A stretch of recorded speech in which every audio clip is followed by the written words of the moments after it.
Bonsoir les amis, j'espère que vous allez bien. Alors cette vidéo s'adresse à tous les nouveaux. Vous venez à peine d'arriver, vous êtes tout excités. Vous êtes arrivé aux États-Unis et vous voyez de la lumière. Vous voyez les Américains, beaucoup c'est pour la première fois. D'autres n'avaient jamais vu autant d'Américains de toutes sortes de couleurs. Et tout de suite, vous voulez vous faire des amis. Vous voulez vous faire connaître. Mais sachez que il y a certains États ici qui sont un peu durs en termes de loi. Je vais vous prendre l'exemple de Alabama. Alabama n'a pas de blague, Il existe une loi là-bas qu'on appelle Accomplice Liability Law. C'est la loi sur la responsabilité du complice. C'est-à-dire, si par exemple, quelqu'un arrive chez vous, est-ce que tu peux me prêter ta voiture? Tout naturellement, tu ne trouves aucun inconvénient à ce que c'est ton ami, c'est ton frère, à ce que la personne prenne ta voiture, tu lui donnes les clés. Alors, la personne prend ta voiture, quand elle arrive au carrefour, elle fait monter 2 ou 3 personnes. Et tous se dirigent vers un quartier de luxe pour aller cambrioler une maison. La police arrive, la police les interpelle, on les arrête pour cambriolage. Sache que lorsqu'ils vont demander, ils vont faire des recherches sur la voiture, à qui appartient la voiture, c'est ta voiture. La peine qu'ils vont encourir, ce sera la même peine que toi tu vas encourir. C'est-à-dire si on leur donne 5 ans de prison, tu vas écoper 5 ans, parce que c'est la responsabilité, c'est la loi sur la responsabilité du complice. The Accomplice Liability Law. Tu écopes parce que tu as participé, même si c'est de manière indirecte, mais c'est grâce à ta voiture qu'ils se sont déplacés pour aller vers la maison qu'ils ont cambriolée.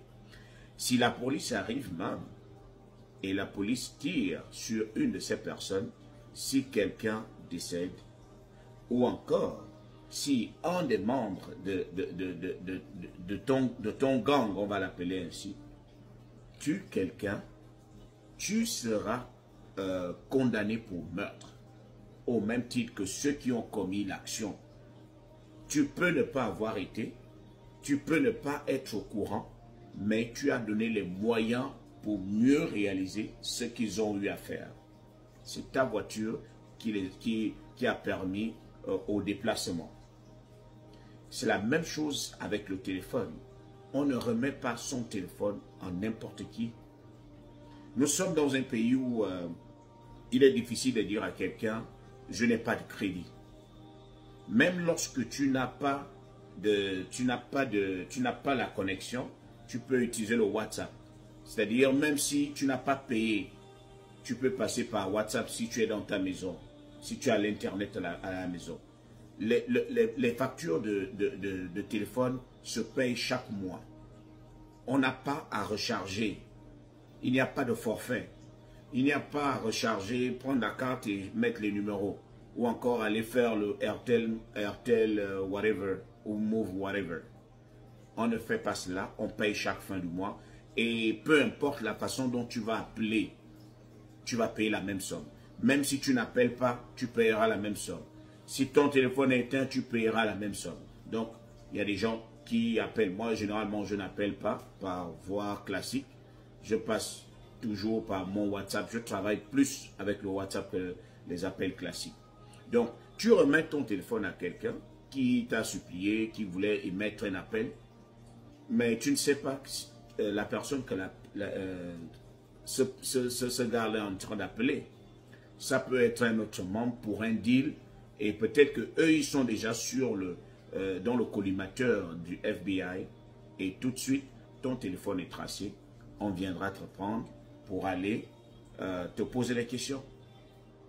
Si tu es chanceux, qui n'ont rien fait de grave, tu vas sortir de là indemne. Mais s'ils sont allés commettre des dégâts, à travers ton aide, tu vas écoper. Et Alabama ne blague pas. C'était l'histoire de ce jeune homme-là qui est allé avec ses amis. Lui, il se baladait avec ses amis. sa mère l'a sûrement vu dehors, sa mère n'aime pas les problèmes, sa mère l'a bien éduqué, mais il a rejoint un groupe parce qu'il voulait se faire des amis, il voulait un peu se faire connaître. Le groupe a décidé d'aller se balader dans le quartier voisin, mais il ne savait pas que dans le groupe, il était le seul à ne pas connaître l'objectif de l'opération. Donc quand ils sont arrivés dans ce quartier, ils ont décidé de rentrer par effraction dans la pauvre maison. L'alarme s'est déclenchée et la police est arrivée. Lorsque la police arriva, un des membres perdit la vie. Donc il a été... Alors, le jeune homme qui avait laissé sa mère était juste dehors parce qu'il avait refusé de rentrer. Il a dit non, moi je ne rentre pas, je ne sais pas. Je préfère rester ici. Et lorsque la police arriva, on le trouva à l'extérieur, on l'a attrapé. Mais il va écoper 65 ans de prison ferme. 65 ans. Ceux qui avaient même commis l'acte avaient écopé moins parce qu'ils avaient plaidé coupable. Mais lui qui avait dit, non, moi je ne sais pas pourquoi vous allez me condamner, je plaide non coupable, le juge lui a donné 65 ans, les autres avaient reçu 25 ans. Mais lui, il a écopé 65 ans d'emprisonnement ferme. Parce qu'il a dit, moi je ne me reconnais pas là-dedans. On lui a fait état de la loi sur la responsabilité du complice. Si tu es là au moment où les faits se font, ou au moment où les autres commettent un dégât, que tu participes ou pas, le fait d'être là fait de toi leur complice. Si tu remets quelque chose qui va leur donner la possibilité d'aller bien opérer, tu seras complice. Donc faites très très attention.